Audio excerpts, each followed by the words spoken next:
Welcome to Bros Talking Soccer Podcast episode 128. My name is Dave Knittel. I'm in a different position, so my depth perception is a little off, and so I didn't realize the desk was this close to me, and so that's what that bang was. I'm Dave. Christian, hello. Hello, Dave. I'm glad that you explained what that was because currently we're on YouTube, and anyone who's watching this is going to know exactly what happened. Well, they can't see the desk because the way we cameras could work, see what happened. they can't see everything. They may have assumed I smacked it on my leg. Dave is shook. All right, Matthew, hello. Hello. All right. If you're joining us live on YouTube, please feel free to say hello, interact with us as we go along here, chime in with your own questions, comments, opinions. It would be so much fun. With that, I think we're ready to get into the podcast. I know I'm excited. Guys, are you excited? Obviously. Matt's bringing tons of energy. Welcome. Yes. All right. Welcome to Bros Talking Soccer, a podcast where three brothers talk about American and European soccer. My name is Dave, the eldest Knittel brother. I'm here with Christian and Matt, my other brothers. Christian, middle Knittel. Hello, how are you? Hello, David. I like our new little introduction, and you're really giving us personality here. It's really nice. I'm doing pretty well. It's day one of accounting close for all you accountants out there. So it was fun, but, it's over. Now we're just back to the regular month. I was at a bachelor party this past weekend, going to a wedding this upcoming weekend. So very, very busy. Okay, you survived. You look like you're in one piece. I am in one piece. Ithaca is a beautiful, beautiful city. If you haven't been there, I highly recommend going. Ithaca is gorgeous. Matthew, hello. How are you doing? I'm doing great, David. Thank you for asking. I started work today, which was so exciting. I got to sit there and do training videos all day. So, I'm just bringing all the energy that I got from working. Yeah, anyone watching the YouTube video can see Matt's struggling a little bit. He looks a little tired from watching videos all day. Guys, I'm doing well. Thank you so much for asking. We interviewed Jim Rudder earlier today. That interview is going to be out on Wednesday, and that's why the podcast dynamics or what you can see on the video is a little bit different. If you don't already know, we record this thing live on YouTube, so you can actually see our beautiful faces while we record and, see all our antics that we do while the other brothers are talking to try to mess them up while they speak. So check out Bros Talking Soccer on YouTube for all of that. But guys, I'm doing fantastic. My neck is slowly but surely healing. I don't think today has gone as well for it because of the different positions and all that, but I will get better. Fear not. Oh, last thing before we get into trivia and things like that. We're a part of the Big Heads Media Network. Go check out all kinds of awesome podcasts on bigheadsmedia.com. Christian, you look like you have something you would like to say. Oh, no. I was just going to ask you if you've heard of the Back Buddy, because that is a fantastic invention. Whoever came up with that idea, we got one at work, and I have commandeered it from everyone else, so they have to come up to me and ask to use it, even though I don't own it. It's great. I don't know if you've seen them before. It's like got hooks and all these different things that you like knobs, I guess, on it. And stab yourself and hook. No. So it's got all these different knobs that you're supposed to use for different pressure points in your body, and it helps you reach all different things. I highly recommend it, especially if you have a bad back. All right, Dave, there you go. Thank you so much. Oh my God, you actually are somewhat sincere in this, and I don't really know how to process all of this, so I appreciate that. And It's the last time that'll happen. Yeah, speaking of last time, this will be our last podcast like this. We will be, for the next month. Yeah, thank you for asking me to clarify that. Starting June 7th, we will be doing daily podcasts for the World Cup. At least I will be. I'm sure you guys will be, Christian and Matt will be jumping in periodically, and we'll try to get some other guests. But we will be doing daily podcasts for the World Cup starting on Friday. So just a quick heads up that starting with our interview with Jim on Wednesday will be our last somewhat normal one. This will be our last Brothers podcast in this format until after the World Cup in mid-July. With that, Christian, do you have our trivia question? I do. So Jurgen Klopp just won the UEFA Champions League. I don't know if you guys heard, but it definitely happened. He is actually the first German manager, I believe, to win the Champions League specifically, since it's become the Champions League. I'm not 100% sure on that. Let me ask you a question. Okay. It has nothing to do with that. So is this a trivia question? No. The trivia question is which country has supplied the most winning managers in the Champions League? Okay. I have my guess. Is And it's Hank? not Germany, clearly. Yeah. Is Henkes not a German I was manager? going to ask that same question, but I don't. The last name doesn't sound German, I so thought it he was might be Dutch for a second, but he okay. might It not doesn't be. sound Dutch, but okay. We'll look that up, listeners, and Also, Hitzfeld might also be German, but I'm not 100% sure. that sounds more German. Yeah. But yeah, It's not German. That's your cue. So, Matt, while everyone's thinking about that, why don't you take away on the podcast here? Oh, well, thanks, Christian, for that fantastic introduction to my section. Welcome, everyone, to Matt's Megs.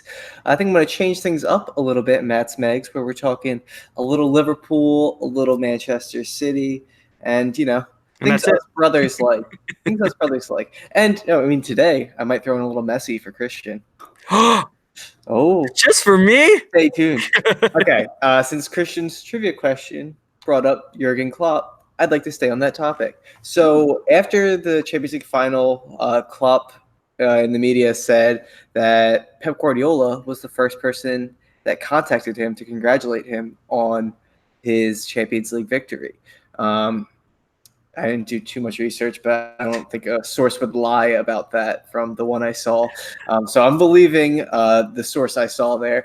But do you guys, I'll start with Christian. Do you think that, managers getting along really has an impact at all on a rivalry? I'm just so glad you picked me to go first. But Pep and Klopp clearly have an excellent relationship, and it's very, very competitive, but they do get along really well. And it's great to see, honestly. I think they're building a rivalry between the two teams just based off of the quality, but it's not a rivalry like you're going to see with the Manchester clubs or Liverpool and Manchester United or Everton. It's truly a rivalry based off of who can win in the league and in the competitions that they play in. And Pep Guardiola really, I'm not surprised he did that, but it is weird to hear that the first person who's going to call you is a rival manager. I saw that, or I think Klopp was quoted saying like, yeah, the first thing we promised each other was we're going to go at it again next year, and it's just going to be all competitive again. I think it's awesome that the manager is willing to do that. I know other managers definitely won't do that, such as Jose would never, ever do that. But it's awesome to see. Okay. Dave, what do you think?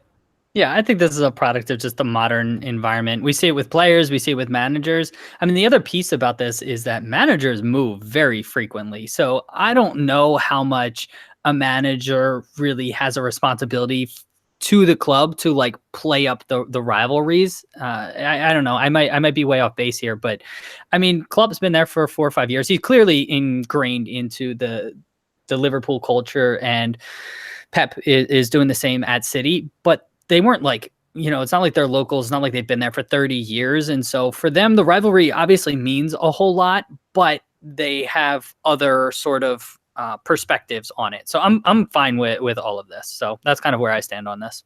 Yeah, so I think the rivalry is kind of been started by the fans, just, both wanting to be the best team in England over, I guess, these last 2 years especially. So that's kind of just like fueled it, and it's just like escalated to other kind of areas. But I always think the managers have had some respect, but I feel like it is strange because they were kind of rivals in Germany as well. And they're also rivals in a sense where they are argued as the top 2 managers in the world at this point. So would you like to see them more competitive at each other, or are you fine with them just kind of being respectful about it? I think that they're. Oh, sorry. Were you going to come to me? No, I was going to say Christian. Okay. So I think that it's perfectly fine the way that they're going about it. I think that they are extremely competitive. Both of them are never going to give an inch against each other. And tactically, they're going to set up to win every game. But it's nice and refreshing to see not every managerial rival is Arsene Wenger versus Mourinho, which was just hatred and just complete disgust at each other. It's nice to see that even though they've competed in multiple different leagues, they still have a mutual respect for each other.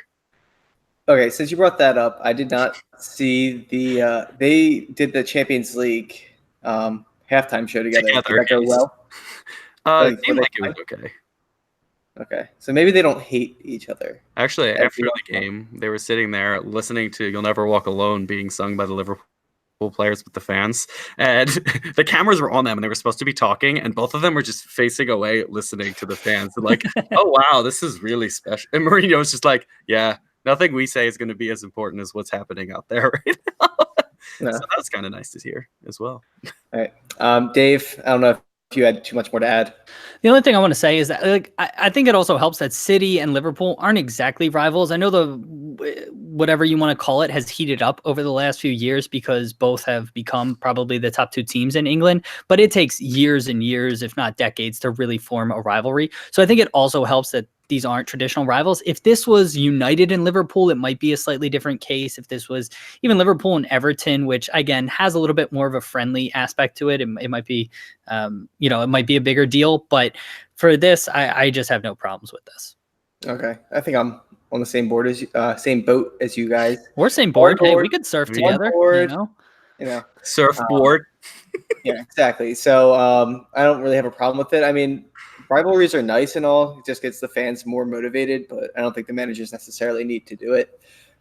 So moving on, sticking with Champions League winners. In the media after the game, Virgil van Dijk was asked about if he should win Ballon d'Or. He basically just kind of pushed that aside, as most humble players kind of do at this point. But he said Messi deserves it.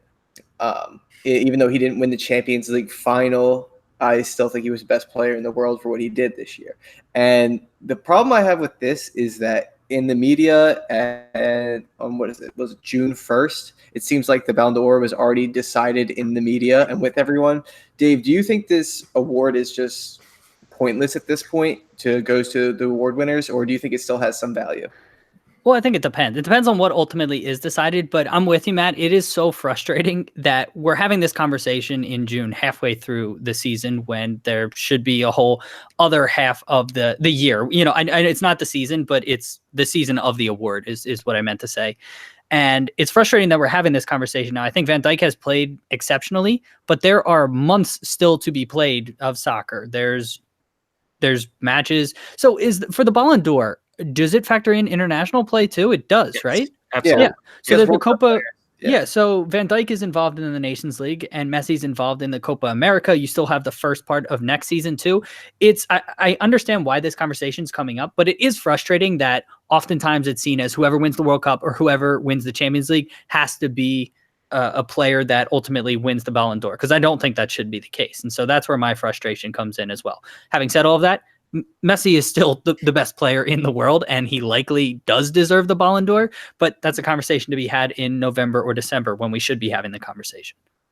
All right. Christian, do you have a problem with what he said or the award in general at this point? 100% Messi is the most deserving based off of performance, but at the end of the day, that's not all they value. They value what trophies you won, and I don't think that should be the case, but that is what happens. And with the Copa America still coming up, with the UEFA Nations League finals coming up as well this summer, both Ronaldo and Messi are fighting for major trophies at the international level.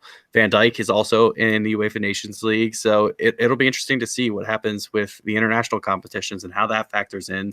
I think Van Dijk definitely deserves to be in the discussion, and he's definitely just being humble. That's just, it seems that's the way that the Liverpool players are being forced to act just based off of the way that they are. And I don't think forced. I think that's just... No, I guess it's not forced, but the way Klopp has just the culture generated the culture. Yeah, it is that. And we say culture. Gotta build the United Nations, right, Matt? Of course, culture. Sivrev reference for everyone out there. Yeah, so I don't think it makes sense to speak about it this early, but if it was decided right now, Messi probably was the best player, but Van Dijk is just being humble. Yeah, so I mean, at this point, it has become just between... I wanted to say between Messi and Ronaldo, but I forgot about freaking Modric winning last year.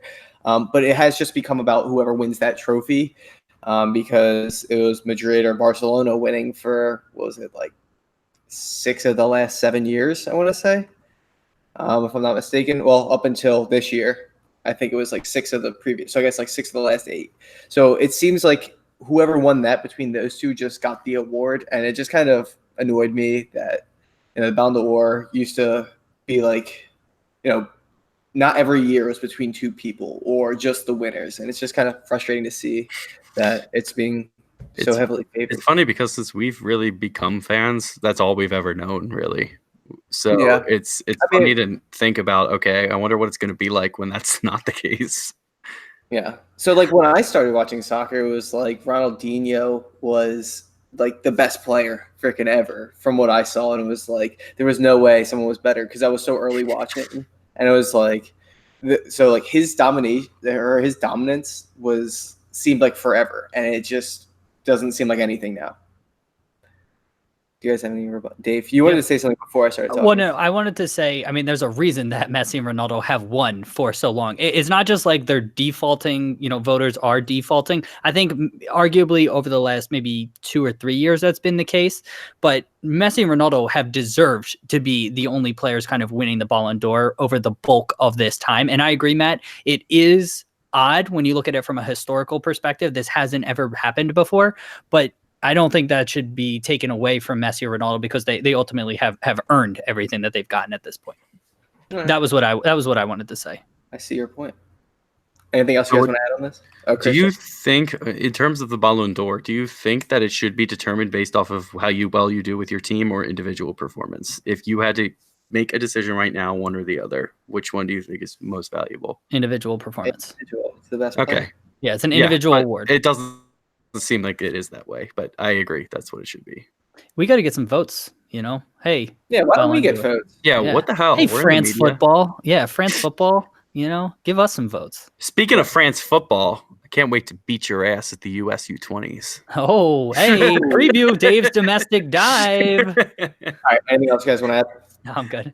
All right, last thing I want to talk about is Manchester City. This summer, they've, of course, as all top clubs are linked with basically every player that's available in the transfer market. But it seems like 5 are kind of more realistic with both holding mids from Atletico Madrid and Seoul and Rodri, or however, did I pronounce that right? Rodri or whatever, yeah. Rodri. And then the João Felix from Benfica. And then there's 2 domestic players with James Madison. Am I right? Mm-hmm. Yeah. And so Harry. Why am I? Harry Maguire. Maguire. Wow, my head is just. You literally said it. All right, even though it sounded so wrong in my head, and literally every single one was right. All right. So those are the players. Christian, I'll start with you. Do you think Man City, with where they are at this point, and having a strong foundation, should be focused on getting people that know the Premier League, or getting people from other leagues that necessarily don't know the physicality of the Premier League? I don't think that it matters at all. Specifically with Pep's system, he needs players that fit exactly how he wants to play, and I don't think most of the Premier League players are able to do that. His style of play is very specific to a type of players, really. It's very central midfield focused, and I think he's gotten better with the wingers, and now he's got 2 of the best in the league. But I think he's still there is room for improvement still in that team, even though they are so good. I think they can add depth and just backups for younger players that I think he's looking for now. And I think he has to look outside the league to really find those style of players. Okay. Dave? Yeah, at this point, Pep has earned the accolades of being able to choose whatever. So he's had success with people in the Premier League. So it's a terrible way of saying this, but he's had success with people in the Premier League, and he's had success with people coming from outside the Premier League. Leroy Sané, Bernardo Silva, Christian, let it go. I stumbled over my words, but I'm just going to power through it. What I'm trying to do here is agree with what Christian said, but just try to provide some examples, because ultimately I don't think it matters who he picks, just as long as he's done the evaluation. And I would trust in Man City, both Pep Guardiola and the scouting team that they've built there, and the front office is incredible what they've done there. And so whoever they bring in, I would back to do well there. Yeah, so the one thing I will add that I think I would be comfortable getting the 2 players, I guess they're both from Leicester. And now that I'm thinking about it, the player I was bringing Leicester with Mahrez, where he's not playing, and he may have said things in the media, but it didn't seem to hinder our performances. We still won 3 trophies, 98 points. There was reports that he was unhappy, but going from the best player to, having to earn your spot on Man City's team. I can see why he's frustrated, but I think, just being used to the league and just kind of knowing that, I would trust players from, a Leicester more than a player thinking he can just get a spot in our starting lineup and maybe causing more distractions in the team. But I mean, talent wise, I don't think, maybe the abroad players are a little bit more talented. So I think it would be fine, but that's just my 2 cents on why I think they should stay with, two Leicester players. So wouldn't that be a trade-off though? Because if you're saying you want people to just come in and be squad players who aren't really going to push the first teamers, don't you want somebody who is coming in and saying, "Hey, I'm going to get your spot. I want to get it," but just does it in the right way? I don't think Man City's in the position to really do that. I think injuries are where you kind of earn your spot with the team that we currently kind of have. That's where Bernardo Silva kind of got his role this year. He was kind of the rotational player the year before. We had some injuries in the midfield this year, and then he kind of proved his role. He kind of knew to wait and not make a scene in the media or things like that. So I think that's kind of better for this team at this point, considering the talent we already have. So I'm in agreement with Christian here. I think that, and I was going to bring up the exact same point that he was raising here. I think that Pep wants to cultivate players who aren't going to be satisfied not starting, and that's going to raise the level of everyone because there's going to be hyper competitiveness, and they have arguably 22 players right now who could all start and do very well in the Premier League, and that's what they demand, and that's what they're looking for. I don't know if they're looking for squad players who will be content not pushing for a starting role. And I still think they need to bring in somebody to probably replace Fernandinho and to replace David Silva, which is going to be very, very difficult to do. I still think Bernardo Silva is the David Silva replacement. I know you keep bringing this up, Christian. I don't know. I don't think so. Matt, you're the City fan. Yeah, he was our player of the year this year, and quite deservedly so. I think he's incredible. So I think he's easily a similar type of player with a higher motor to run more in Pep's system. So I think he's maybe even better than Silva at this point for Pep's system. Okay.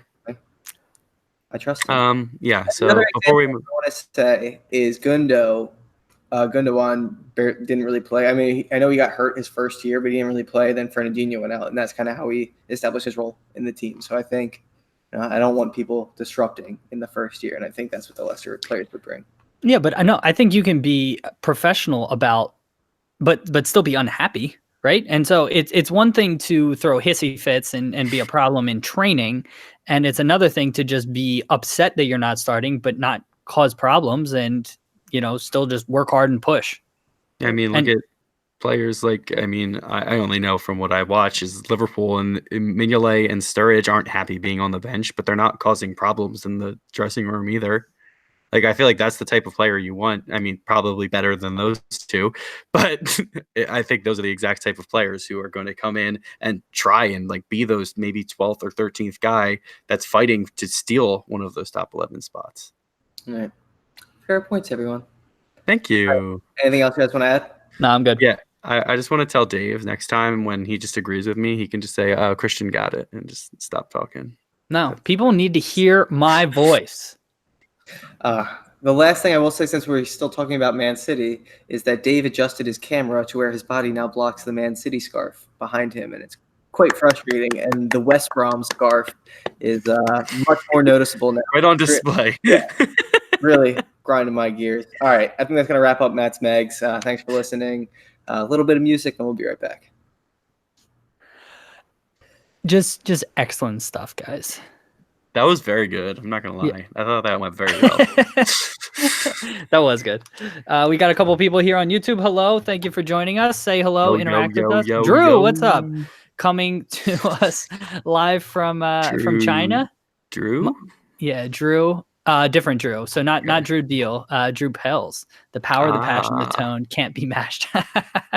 Well, I appreciate that. He says he needs to hear my voice at least twice a week. So here you go. I'll be on the so tomorrow, Christian, we didn't talk about this. I have the game show tomorrow night, Who Kicked the Corner Flag.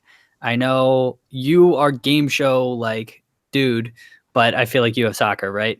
I have dentist and then soccer, so yeah. Right. No. So I will be on the Who Kicked the Corner Flag this week, going against Kevin from the Lads. You're going down, Kev. Oh man. I'd love to take on Kevin. What's that? Kevin the Arsenal fan? Yeah. Okay. Okay. All right, guys, you want to do the stadium scene plug here right quick? If you're going to any... Audrey walked in, so I just want to tell her, hey, babe, we're recording. Hey, babe. Come on, babe. Hey, babe. Come on, babe. Let me mute Babe? it, and then Babe? Hey, babe. Babe, I need Babe. you to just keep it down for a sec. So if you're going to any stadium in the US or Canada, check out our friends over at stadiumscene.tv. They give you information on where to park. Damn it, Matt. I saw you talking and it threw me off. Okay. I'm going to start that over. Damn it. If you're going to any stadium in the US or Canada, check out our friends over at stadiumscene.tv. They give you information like where to park, what bars and restaurants to go to, what events are happening in the area, and all that good stuff. Matt, what else do they have? They also partner with content creators like ourselves and offer you things like podcasts like this, YouTube posts, blogs, all that great stuff. Again, it's not just soccer, it's all sports North America. Again, check them out at stadiumscene.tv. All right, good stuff, guys. North America. Is that a thing? Is that a saying that we have over I here? don't know. Have you what the never hell. heard North that? America. What was that? Matt? was Or what? no, I heard Matt. Christian, what are you saying? What are you saying? Okay. All right. Whenever you're ready. I'm not ready. Okay. Well, just give me a sign because I saw the sign and Did it open up your eyes? up my eyes. I saw the sign. By the way, I got drunk last week and downloaded Yes! I love Ace, to hear that. Ace of Base. I downloaded about 4 or 5 Ace of Base songs. Oh, wow. There's some good ones in there. Oh, I forgot. Yeah, I got super drunk this weekend watching the game. I had a bunch of Did you go to that Liverpool bar? Oh, yeah. No. Was that when I beat you at Probably. Brett? No, were we playing? I don't remember. So I had a bunch of beers. I drank a couple glasses of scotch, Right, and then we put wine into a corksicle and just walked around the streets of San Jose and finished a bottle of wine like animals.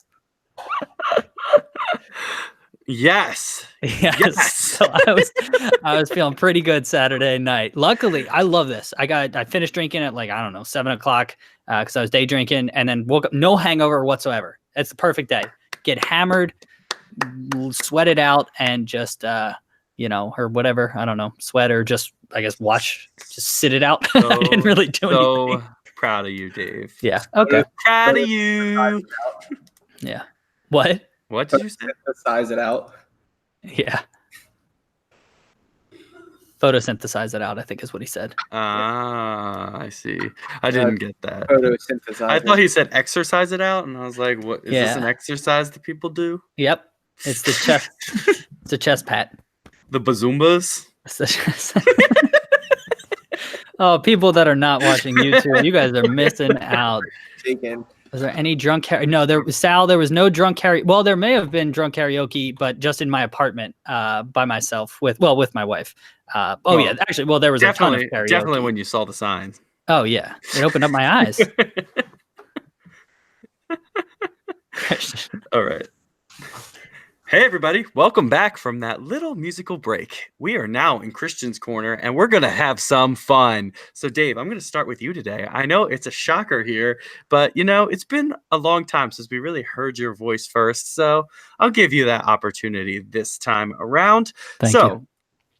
Ada Hegerberg, I believe that's how you pronounce her name, is a Norwegian soccer player. She was Player of the Year. For what? Why is everybody laughing at me? Because we covered this in our World Cup podcast that I'm sure you listened to, Christian. And I'm just going to move along. I'm going to do a different topic. I'm just going to do different ones. So let me start over again. Well, let's get your opinion on it. So Matt and I have already given our opinions. If you haven't heard our World Cup podcast, check out our 2019 World Cup preview where Matt and I discussed the Ada Hegerberg topic. But Christian, would you like to weigh in?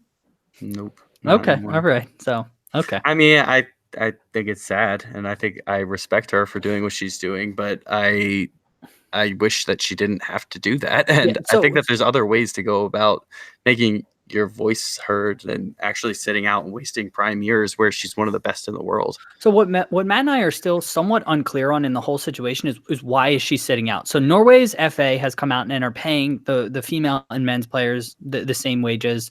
I don't know if I don't know why she's sitting out. All that we've heard is that she feels that there's inequality between the men and the women, and she's trying to raise awareness for it. But where Matt and I sort of struggled with this whole situation is just understanding what exactly she's protesting or what needs to change. And so I support her. I want to support her, but I'm not even sure what I'm supporting her for. Do you have any ideas, Christian? Yeah. I think that now that I'm reading it again, I think it's referencing US soccer. So I don't know if she's just focusing on worldwide getting everyone equal rights or just specific to Norway, but I think she is trying to make it a bigger deal and wants equality for women's leagues in every single country right now, or as many as she possibly can. Got it. Okay, so it's broader than just the Norwegian. I believe so, yes. Okay. All right. Well, it hasn't been clear from a lot of the reporting or from what I've seen. So read that says like Denmark's team canceled a World Cup qualifying match because of pay disputes. Ireland's team threatened to go on strike and not play at all. And she's trying to be the focal point of all of those. Got it. Okay. Well, so yeah, and that's even that much more sad because she's the Ballon d'Or winner. She's 23, 24 in her prime. And so, yeah, that is sad and noble of her to do it. And it's sad that she has to resort to this, though. Yeah, very sad. And I'm glad you guys talked about it earlier. I knew you talked about it. Obviously, I listened to the podcast. So I just wanted to give my thoughts really quick. So moving along here, we're going to go to the Turkish Super League, where Kasimpasa hired Ibrahim Uzulmez for about 4 hours this week. So they hired him as a manager. He is a Besiktas, I want to say legend. He played 322 games for them. He agreed a 1-year deal to take over Kasimpasa, and pretty much their negotiations were set. Last minute deals were, I guess, being strung up after they announced he was the manager. And within 4 hours, he was no more. His contract just completely fell through. So, Dave, I guess I'll start with you this time because the last one fell through a little bit. No, I'll start with Matt because screw you. So what do you think about Matt? I'll start with you. Obviously, I was saying that. What do you think of teams unveiling managers after everything is really signed and finished? Because they just announced they had this manager, and within a few hours, everything completely changed, and now they have to keep looking for a new one. So I think you mean before. What did I say? After. Yeah. So announcing managers before. Yeah. What? So you're saying he was fired? Was he ever? He wasn't really fired. So what happened was he pretty much had his entire contract signed. Phone away from the mic. Phone away from the mic, Chris, please. It's really not close. I don't understand. So what happened was, so the contract was pretty much all agreed. Everything was ready. He didn't sign, I think, the last piece that they had to agree on, and they unveiled him. They had the big he's here. Everybody look, we got him. And the final contract signature never came. That's what happened within 4 hours of unveiling. So I don't think it's anything wrong on him or really the club. I'm sure somebody just told him he's going. I'm sure the media team tweeted it and things like that, where they were just kind of told he was the manager. Christian just said they did a big unveiling. Well, yeah, that's what I'm saying. They were told to do that. I'm not blaming anyone, but at some point, I guess whoever is the head of contract negotiation, just kind of fumbled it. I don't really have a problem with it necessarily because it doesn't happen too often. This is the first time I've ever heard of this. So I think especially when you hear reports of people being in the final stages, the only time I can think of is when ESPN, even a pretty reliable source, reported that Carlos Tevez left Man City to go back to Argentina to play, and it was just not true, or City wouldn't let him go. And that was the only time I feel an actual thing came of it. Where we hear sources confirmed all the time, but it's not unveiled or reported in reliable media, so I don't really have a problem with this. I just think one person messed up. But if their own club is unveiling and like claiming, "Oh, this is done, like this is happening," do you think that there's a problem with, I guess, the media aspect of the internal club, not like external media, releasing that information before everything is complete? Well, I'm sure he said like he did the interview process and things like that. He said I'm joining. He at least went through some of the paperwork or something like that, and then there was like I'm sure a last step that he may have just changed his mind and just had a last second. But I'm sure like I just went through like an interview process. Like when I left the one interview, I said like I will join, and then they don't. And there was a big announcement, and then you had to do media coverage, right, Matt? Yeah. Exactly. It's kind of exactly the same situation, and yeah, but like I could have not signed the paper, but he told probably his bosses that I was hired, stuff like that. It's a little bit different, but yeah, I understand what you're saying. Dave, go ahead. Yeah, so I mean, I have a problem with this, especially because it was controlled by the club. So the club kind of like announced these things. Having said all of that, I understand what happened, or I understand how this could happen. In today's sort of media age and digital age, the social media team needs to have the marketing materials ready to go like as soon as the announcement is done. And so I can understand them wanting to get out ahead of things, and that's probably what happened here. It's the team and the marketing people were trying to get ahead and get everything prepared, and then maybe something was miscommunicated in there, and they started to send out the news before it was officially done. So I'm not going to excuse them, and this makes them look pretty silly and a little bit unprofessional, but I also understand, what happened here, and I doubt that they make this same mistake again. And, that's what life's about, guys. It's about making mistakes and learning from your mistakes. Write that down.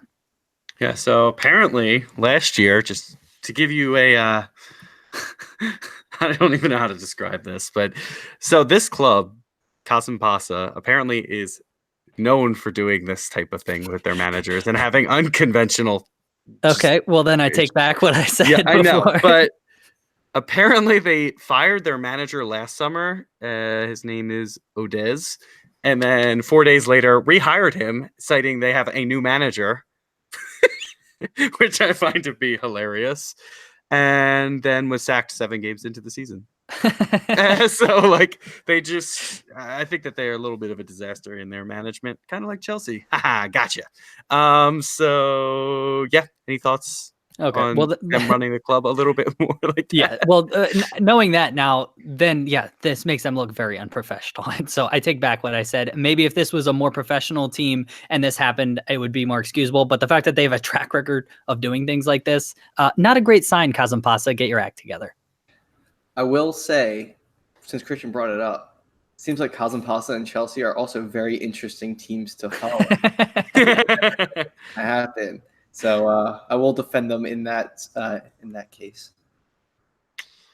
That was gross. Okay, so if this was related to a player with a team unveiling like a superstar and it fell through, do you think that's any different than with a manager?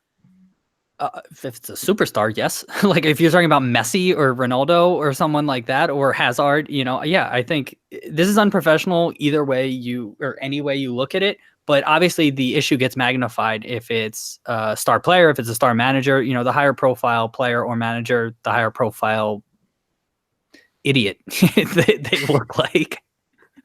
Okay, nice. Matt, any thoughts on that? Yeah, but even then, like, I mean, obviously they didn't actually unveil, so I guess it's not the same. But like a week before Neymar went to PSG, I heard of like them planning the bus route to like unveil him throughout the city of Paris. So it's like, I mean, they plan it, but I guess they actually kind of did the whole unveiling, which is just ridiculous.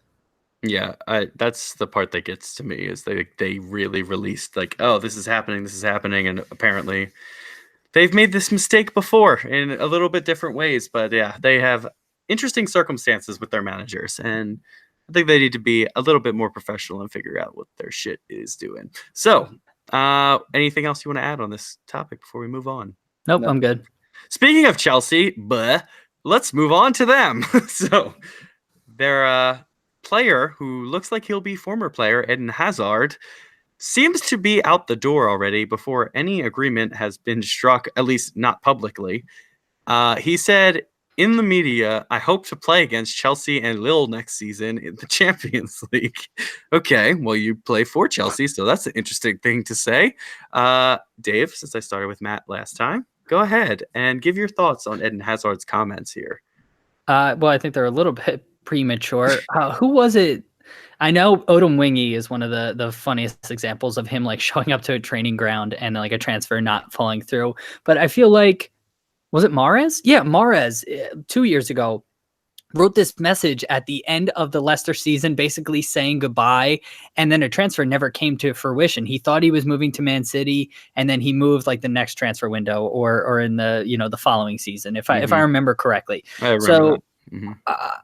It's a bold strategy from the player. Bold move, Cotton. Yeah, it's a bold strategy if this is him trying to force Chelsea to sell him. If there is a deal already agreed, then this is somewhat more understandable. But again, without knowing what's going to happen in the future, this looks a bit risky from Hazard because he could look foolish. Yeah, Matt, any thoughts on Hazard's comments? Yeah, so I don't have as much of a problem with it, I guess, as Dave did, because I think he has been professional with how he's gone about it, with, him performing every single time he's been on the field this year, with him kind of openly saying he wanted to leave. And even though he's been saying that, he still performed every time. And he's been their best player. And he was kind of respectful with how he did it, like, especially after he won the Europa League and was saying, this might have been my last time playing for Chelsea, but it's just up to the clubs now. And it's not like he said anything too bad. Yeah, no, and I'm not saying that I have a problem with what he said or the way he's gone about all of this. I think he's handled it very professionally. I think it just would look foolish of him next year to be suiting up for Chelsea. That's all, or next season, I should say. That was what I was saying. It's not necessarily that he's been unprofessional or that I think that I have a problem with the way he's gone about things up until this point. It's more just that it has the potential to look really foolish if he's still playing for them this upcoming season. That was what I was saying. Yeah, and at this point, I'd be absolutely shocked if he was playing for them next year. It seems to be agreed that Real Madrid are going to sign him this offseason, and I'm sure that's going to happen pretty quickly so that he's ready to go for July 1st when the transfer window opens. I wouldn't be surprised if we see that in the next week or so, just because the season's over for everybody else. Yeah, and so I think that these comments are absolutely ridiculous. You can't make these comments until the season's over. I understand he's saying, like, I hope to go back to my former teams and people remember me fondly and I get to play and see friends, but you just need to be smarter about the way you go about it. Like, if he said Lille and, like, if I ever move, like, I hope to come back to Chelsea, that's different than saying what he did. Any other comments you have on this? I like how you say Lille. I think it's Lille if you pronounce it correctly, but like Lille. I like Lille. Bye, Lil Sebastian. Lil Sebastian. I'm gonna keep pronouncing it that way now, and I know it's Lil, but I still just, when it comes out of my mouth, it's. Did I say? Yeah, you said Lil. Lil, but it's actually Lil.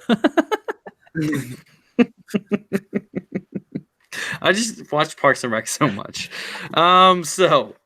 Since my first topic was so rudely interrupted, I guess I'll just go on to a new one. And just last minute change up here. We'll just review the Champions League a little bit because, why not? We didn't really talk about it much. It wasn't the best game. I'll just say that.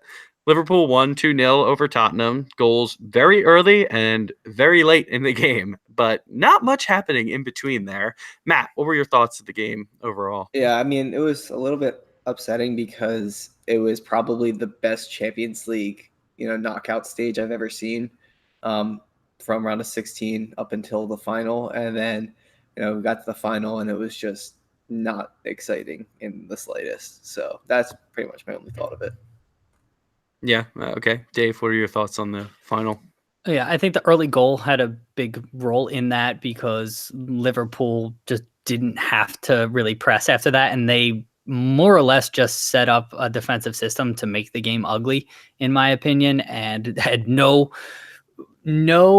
intention of possessing the ball. I think they had less than 60% pass completion in the first half or something like that. They were just kicking the ball. They just wanted to stay in a defensive shape, make life difficult for Tottenham, and they did. And Tottenham finally found some possession, but never really threatened Liverpool's goal until late in the second half. And then Alisson made a couple routine saves. But I know some people were saying the long layoff had something to do with why the game was so ugly. The fact that this is their third time playing. I really think it was that early goal that really just kind of threw off the rhythm of the game. And then Liverpool didn't have to press, didn't have to be sharp, and just set up to make the game ugly. And they did a fantastic job of that. Their job is to win. They won, and they didn't necessarily care about aesthetics. But Matt, you're spot on with it being, a great knockout round up until that point. It was a slight disappointment. Like, being quite frank, I'm a Liverpool fan, and like I was in tears after the Barcelona match and just seeing, You'll Never Walk Alone. And I kind of came into the final expecting to have a lot more emotions. And at the end of the game, I mean, obviously I was happy, but there weren't tears shed. There wasn't like that, like this was incredible. And, I don't know. It was just slight letdown, as ridiculous as that sounds, to have won a Champions League. Yeah, I agree. I think the first goal completely changed the entire game. It looked like Liverpool didn't really even want to play soccer while they were out there, and it was really, really bad to watch. The way they played the long balls, they didn't play like that once all season long, and I don't know why the tactics completely changed, but I've read a bunch of articles that were like hilariously like, Liverpool channeling their inner Jose, because it really was a Mourinho type performance from Liverpool, which was disgusting to me personally. But, it gets the job done when you score an early goal, just making sure that you don't give up one. And Liverpool's defensive shell and their defense all season long was one of the best in Europe. So they trusted that again. You could tell Firmino and Kane specifically and the front for both teams were not fit and not ready to go. Maybe they were fit, but they were just not rusty. Soccer fit very rusty. in form. They both looked like their touches were very off. Son, I thought, was pretty impressive for Spurs, but really was their only bright spot. Lucas did okay after coming on, but didn't really do much. And Mane, I thought, was the bright spot for the Liverpool defense. Or not defense, attack. And Alisson, in my opinion, was probably the best player in the game. And just in terms of his overall I thought Matip dominance. had a really good game too. Matip played well too. So I thought the game was a little bit disappointing, like Dave and Matt both said, in terms of just the quality of the game. But this was an awesome Champions League season. And I think Matt's asleep now. Yeah, So. Matt looks asleep on air right now, guys. I will wrap up Christian's Corner because Matt's got to go to bed. So enjoy some music here, and we'll be back after this.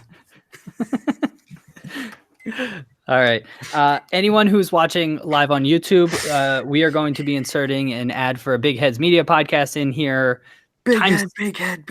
Yeah, time-sensitive podcast. So that'll go into the podcast. Quite frankly, I don't know much about them, but you should go check them out on bigheadsmedia.com. While you're on them internets, go to brostalkingsoccer.com. Go to our store link. You can get some of our merch there. Well, we have a sweatshirt, long sleeve tee, and a t-shirt will be coming shortly. So check out them internets. Okay, let's keep this thing rolling along. Last topic. Am I on mute? No, I'm not on mute. Hello? No, I'm not on mute. Welcome, everyone, to Dave's Domestic Dive. Diving right into things. Christian referenced it earlier. The US U20s are playing France. We are recording this thing Monday, June 3rd. By the time you hear this, in all likelihood, that match may have already happened.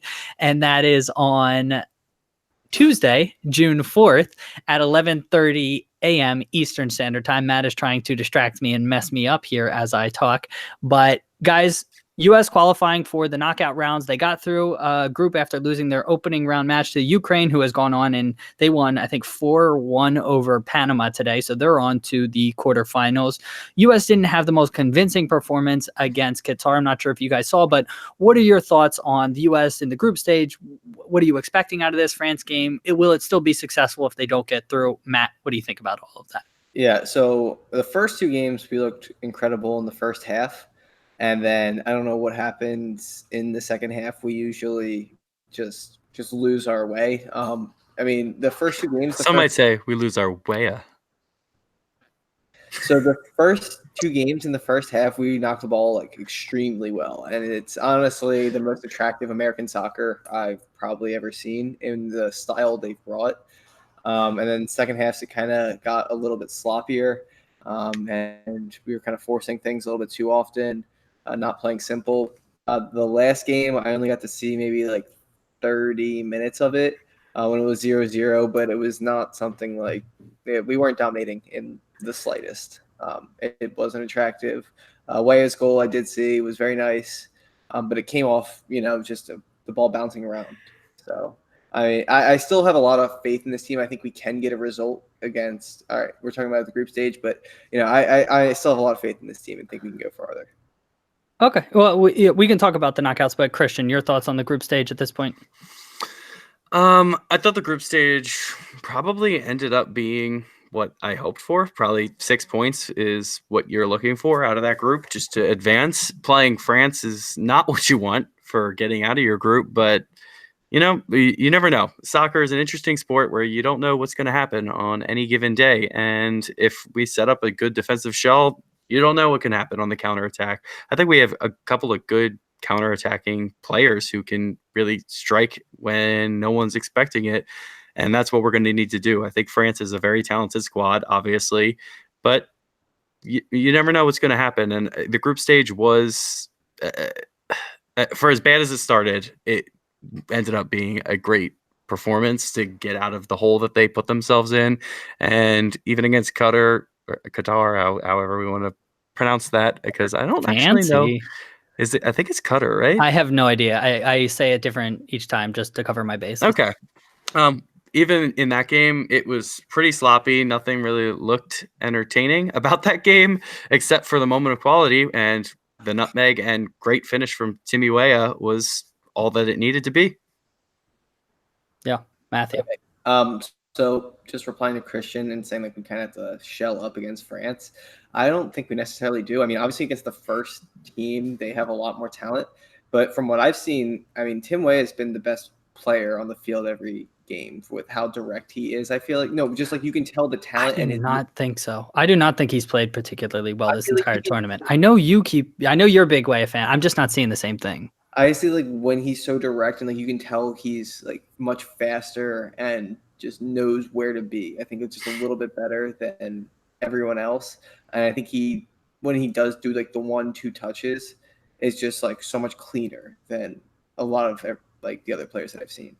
So I'm not seeing that. I'm seeing him taking poor touches. I'm seeing him not being in the right position oftentimes and him trying to do too much. So I guess I don't know. I'm just seeing almost the opposite. Like I've seen whether it's Paxton Pomykal or even Soto to an extent, getting the ball off their foot and keeping it moving, whereas Weah can get a bit more static. So that would be my response on that. Obviously, he got the goal and I think set up one or two others, but I don't think he's played exceptionally well. But again, the great thing about soccer is we can have two very different opinions. And I mean, we can each be right or we can each be wrong because everybody's got their own opinions and perspective on all of this. What would it take? So say if the US wins tomorrow, I think we can say it's been a successful World Cup. What do they need to do tomorrow to have it be success in your mind? Let me phrase it this way. What's the worst result that they can have tomorrow where you would still be happy with this performance, Matt? Worst result where I'm still happy, 2-1, maybe. Win they lose. Or loss? Yeah, they lose. Where I'm still happy, it's like they score a goal, they perform well, they play well, they get a goal. It's something I can still be happy about with.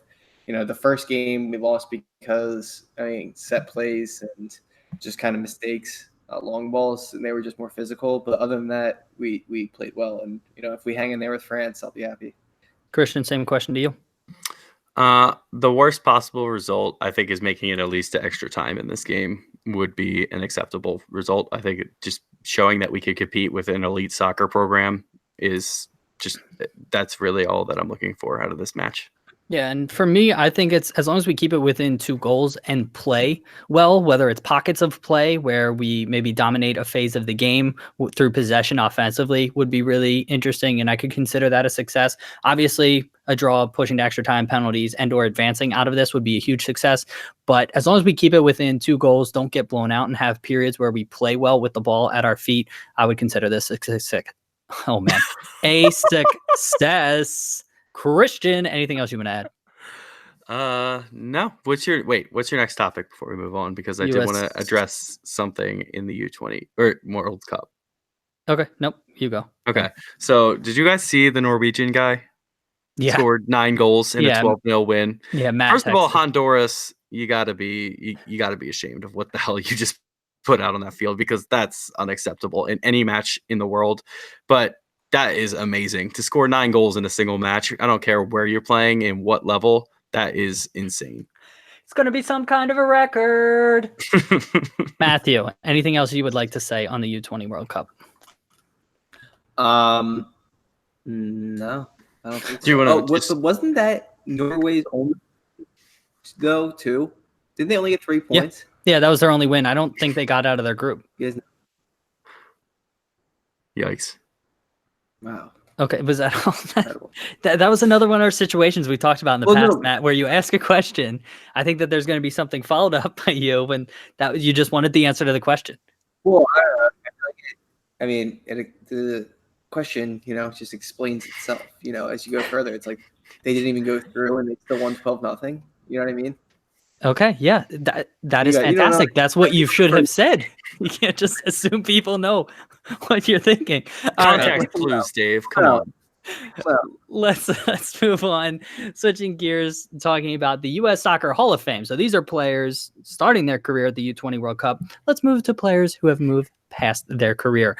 And the U.S. Soccer Hall of Fame is just a giant mess from a lot of perspectives. What I want to focus on here is an SI.com article that talked about the voting process. And so in the most recent voting cycle, Abby Wambach was the only player that got into the Hall of Fame.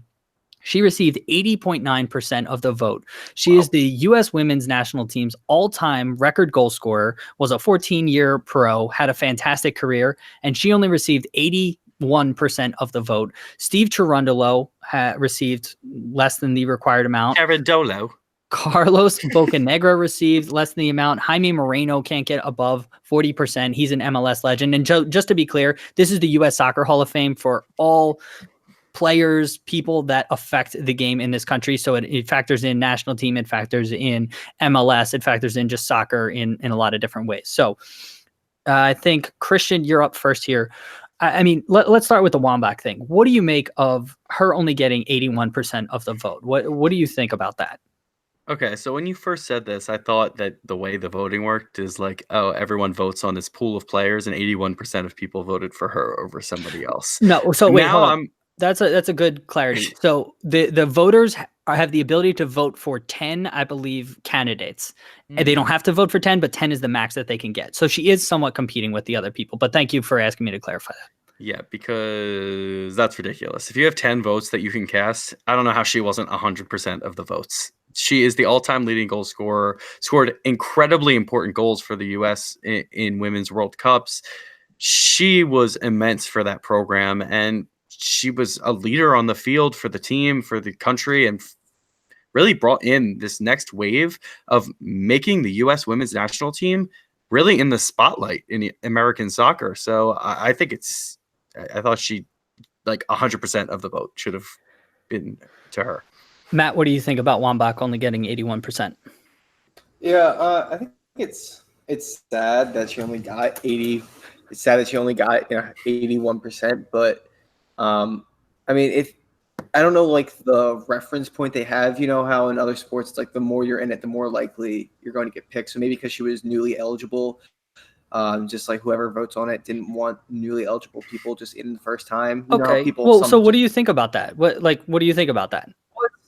I mean, it's stupid, but she got in. I understand that people, because at some point, I guess who's further back? I guess Bocanegra. Who retired first? Bocanegra or Cherundolo? I mean, they're probably around the same time. Bocanegra retired first, I believe.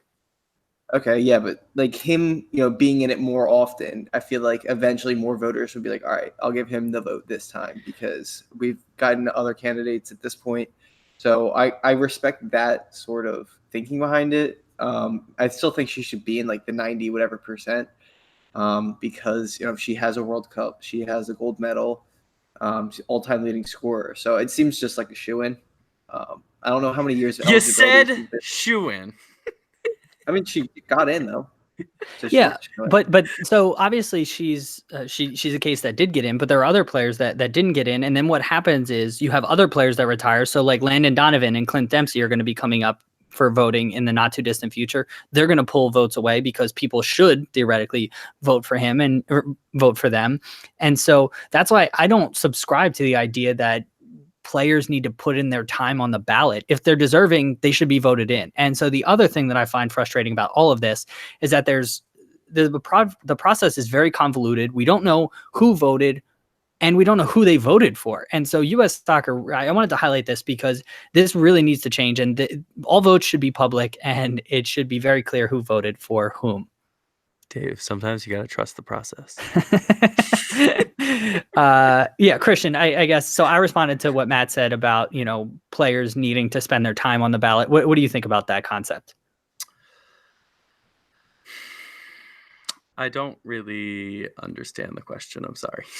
So a player who recently retired, some voters think that, that person is a Hall of Fame candidate, but they shouldn't get in on the first ballot. They should be like a second or third or fourth term ballot person because for whatever reason, they have it in their mind that first ballot Hall of Famers need to be X number of goals, X number of games, this impact, for whatever reason. Yeah, I don't know what understand. It is. I still don't understand. How do the ballots work? You're saying first ballot versus second? I So, don't really. Every year they vote. So second ballot Okay. means the second year.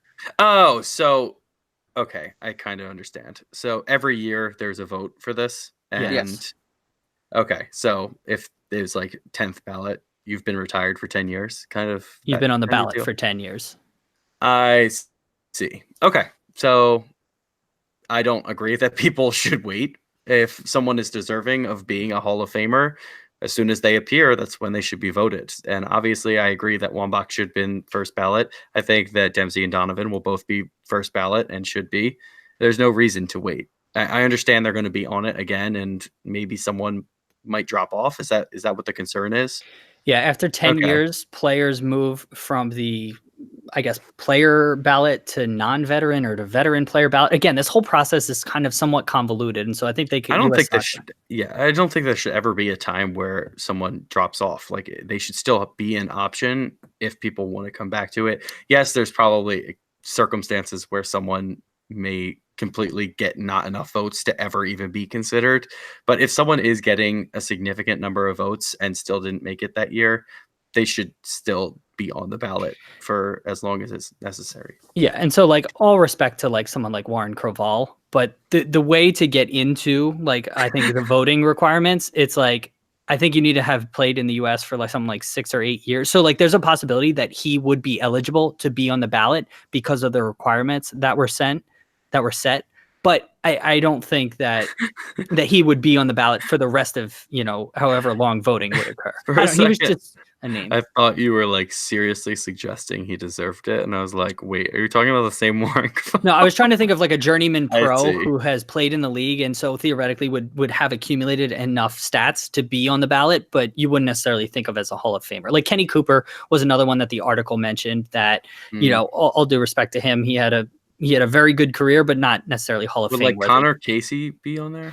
Yeah, so he's probably another one who would be on there, and I doubt he gets in, but he's someone who would be on there. Matthew, you had something to say.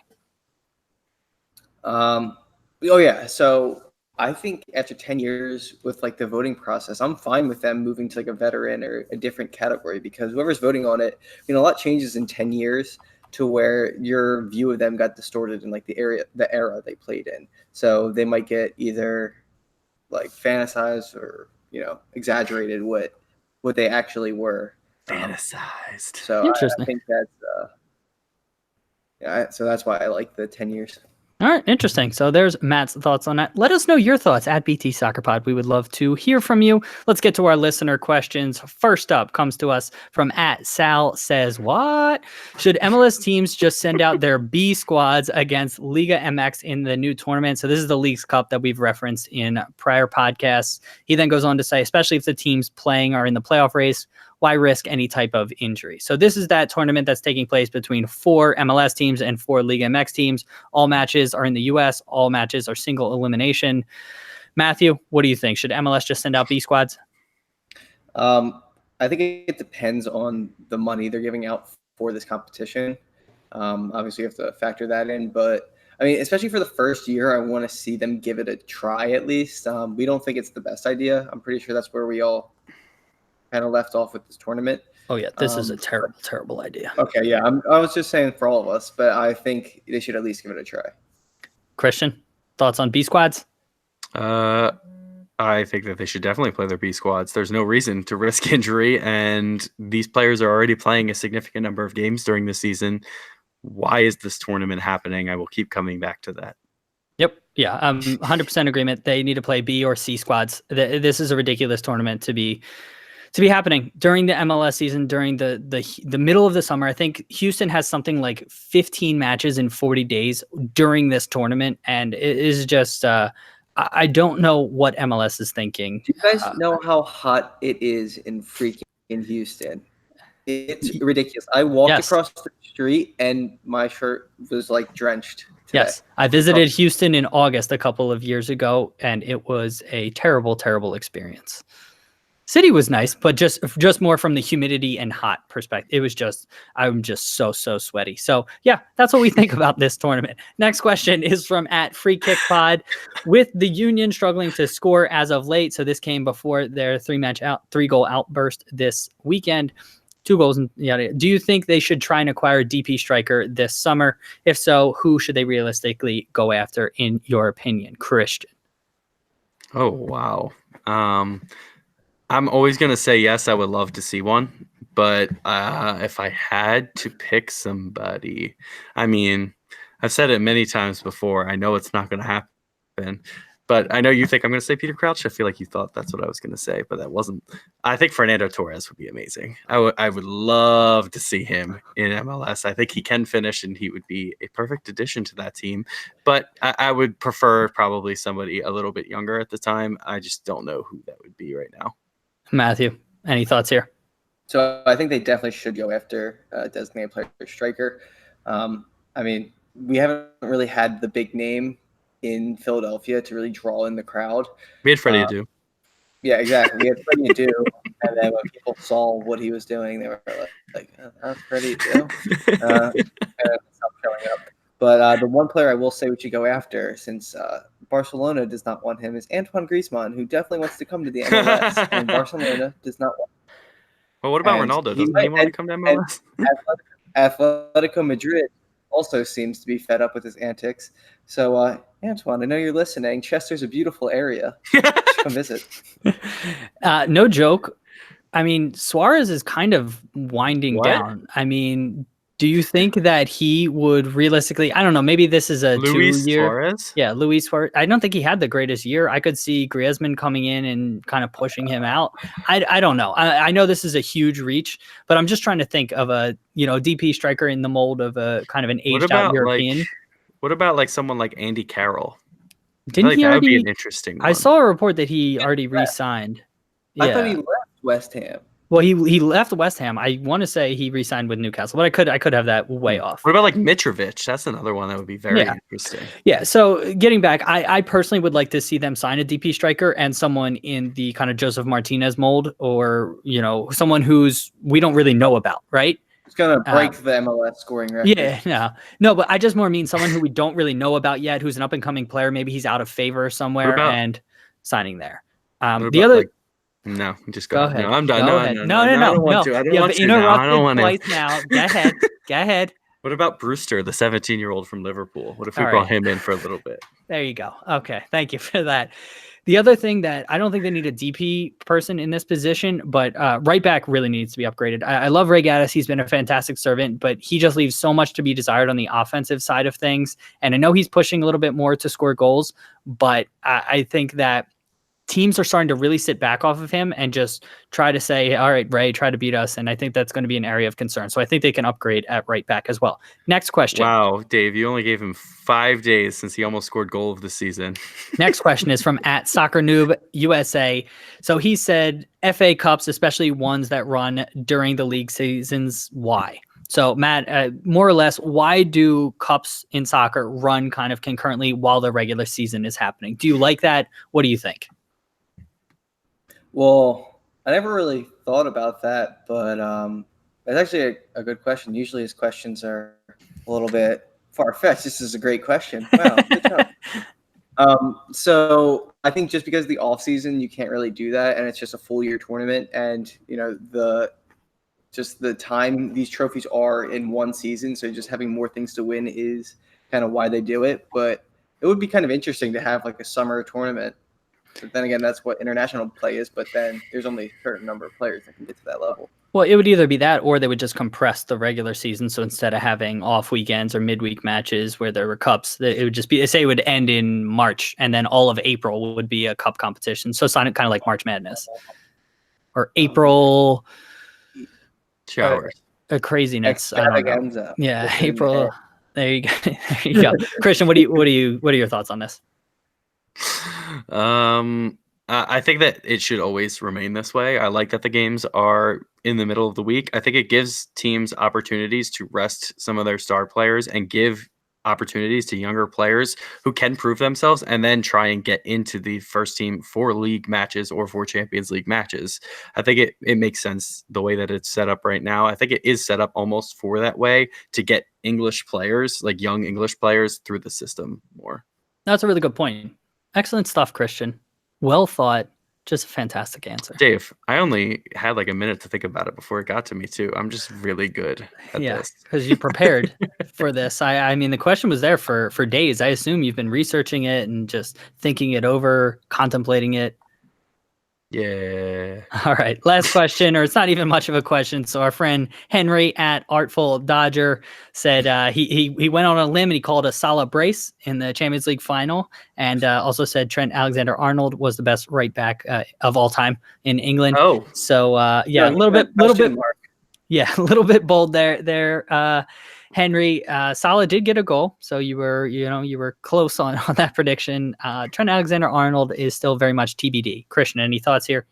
Salah definitely only scored one, so that's 1 point there that you got wrong. And then Trent Alexander-Arnold is not the best right back to ever play in England, obviously not yet, but he has the potential. Matthew, any thoughts? Yeah, I mean, I haven't seen another English right back get 12 assists in a season, though. So you've never seen any English or any right back. All right. Okay. So year. Huh? Kimmich had 13 this year. And not in the Premier League. That's what he said, isn't it? He said English. England. And you said no right backs ever done that. Kimmich had 13 this year. Dave, you can do your thing. Okay. All right. Christian, do you want to recap our trivia question, please? I would love to. So, which country has produced the most winning Champions League managers? And how many? We'll add that. So, Matt, I'll go to you first. I'm just since 92, 93. Yeah. Correct? Okay. I think it's actually 95 was when it started. Oh, yeah. Premier League was 92, 93. Yeah. All right. I was gonna say Spain, but I think I'm just gonna say Italy because I know Italy's gotten. It is 95, 96. Okay. Yeah, I would say Italy as well. I feel pretty confident in that. And so hopefully I don't look foolish because I'm pretty confident in that. And so basically 25 years or so, 24 years? Is that quick math? Yeah. So I'm going to say Italy has won 11. All right. Those are some good guesses, guys. But Spain was correct. Spain has 6 and Italy has 5. Really? Yep. That was close. You were close. Okay. All right. So I won. Yeah. Wow. I'm surprised by that. But okay, we believe you, Christian. Listeners, sorry. if you liked what you heard here, please leave us a review wherever you're listening to us. iTunes reviews help the most, so consider doing that. Christian, can you tell people about our Slack channel? Yes, if you want to join our Slack channel, it is a group where you get to talk with Dave, Matt, and myself. Well, if Matt wants to join just is so active on there, and it's just like we have to mute him sometimes, you know. He's just so loud. Yeah. And so everyone who listens to our podcast, plus other friends, you know, who might not listen to our podcast, which is just really disrespectful. Everybody listens know who to our podcasts. Yeah, so if you want to join us and just have conversations about soccer, please let us know. And in there, you got a bunch of different channels. Got the top 5 European leagues, MLS, Liga MX, international soccer. We got a Women's World Cup one now in there, and some transfer rumors while the summer's going on. So please let us know if you want to join. You can tweet at us at BTSoccerPod or email us at bros.talking.soccer@gmail.com, and we will get you involved in all the fun. And it's just a World Cup Slack channel, not Women's World Cup. It's any World Cup. Matthew. Oh, yeah. So the U20s are in there too. U20s, yep. And any World Cup that's happening anywhere. Matthew, could you tell people about our website? Our website is www.brostalkingsoccer.com. I did not know how many W's I said. He's like, I hope it's there you can find past episodes, read about us, and are just incredibly interesting lives. There's also, I said past episodes. Yeah, there's also a store link, which will soon have merchandise. There's also the Amazon. The store has merchandise. You keep saying it has merch now. It'll have a new shirt soon. Yes, exactly. Yeah. So go buy the old merchandise and then it'll be fresh. So just keep buying merchandise. And then there's also the Amazon store link where in that store section of our website where it's no additional cost to you, just a few extra steps. Do your normal Amazon shopping, and it really just helps us support the show. Thank you for that, listeners. Thank you so much for being here. Christian, any last words for the listeners? I don't think so. Not today. It's been a really good time today. I'm so glad you guys were here to listen to us. Matt, any last words for the listeners?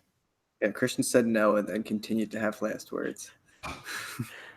That's literally going to be me on my deathbed. No.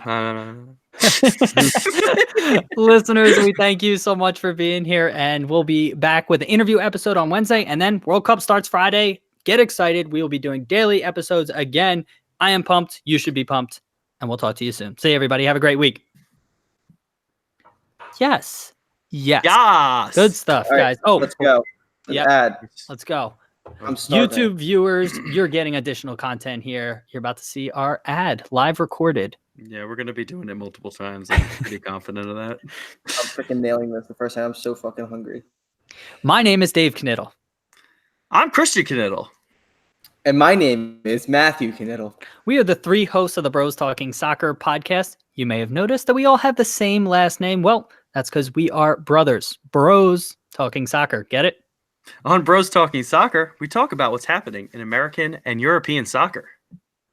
We also have interview episodes where we talk with guests working on grassroots projects in American and European soccer. Follow us on Twitter at BT Soccer. Visit our website, brostalkingsoccer.com for more info. Christian messed up first. He did. I don't know why that sound. I thought I messed up, and then I realized I didn't mess up. Yeah, I know. I was wondering why you made that sound. Yeah. Whoops. All right. And you also said I'm Christian Knittel instead of saying I am. No, you said I am instead of my name. I don't like that. Everyone said my name is, and I don't want to be like everybody. Well, because we're brothers. Hi, my name is. Hi. My name is. Hi. I don't give a shit. Yeah, you guys can say whatever you want in your sections. How about that? Thank you. Oh my God, I'm so excited. Oh my God. All right, I may want to take that back. I'm starving. All right. My name is Dave Knittel. I'm Christian Knittel. And my name is Matthew Knittel. We are the three hosts of the Bros Talking Soccer podcast. You may have noticed that we all have the same last name. Well, that's because we are brothers, Bros Talking Soccer. Get it? On Bros Talking Soccer, we talk about what's happening in American and European soccer. We also have interview episodes where we talk with guests working on grassroots projects in American or European soccer. Follow us on Twitter at BT Soccer Pod or visit our website, brostalkingsoccer.com, for more info. All of our shows are recorded on YouTube, where you can come interact with us as we record. Bros Talking Soccer is available on iTunes, Spotify, Stitcher, and wherever else you listen to podcasts. Just search Bros Talking Soccer. Hope to talk to you again soon. All right. Who messed up there? At the very end, you got What was that super beep, loud. Right? Yeah, I don't know if it was Did a you beep hear that? or you just got on Hope. loud. It was like, whoop! Yeah, you were like, we hope. Matt, just do search. So just do this audio. Just search Bros Talking Soccer Hope. Just do that part again, and then I can edit it. Just search Bros Talking Soccer. Hope to talk to you again soon. Good. Are we good enough with hope to talk to you again soon? Is that a strong enough ending? Bye. Okay. We should end it that way. Because that's our okay. Bye. I think it would have been funnier to end it that way. Because that's like our thing. I mean, we have it on there. I can. Somebody's phone. Is that Christian or Matt? Me. All right. Okay. I gotta go. I'm freaking gonna die. Matt, okay, bye. Matt, hold on. Before you go, should we all do okay bye? I just want to talk to you a little bit more, Matt. Oh my God, go, Matt. He's just doing. Oh shit, we are still live. All right, if anyone is still here on YouTube, see ya. I didn't realize we were still live. Okay, bye.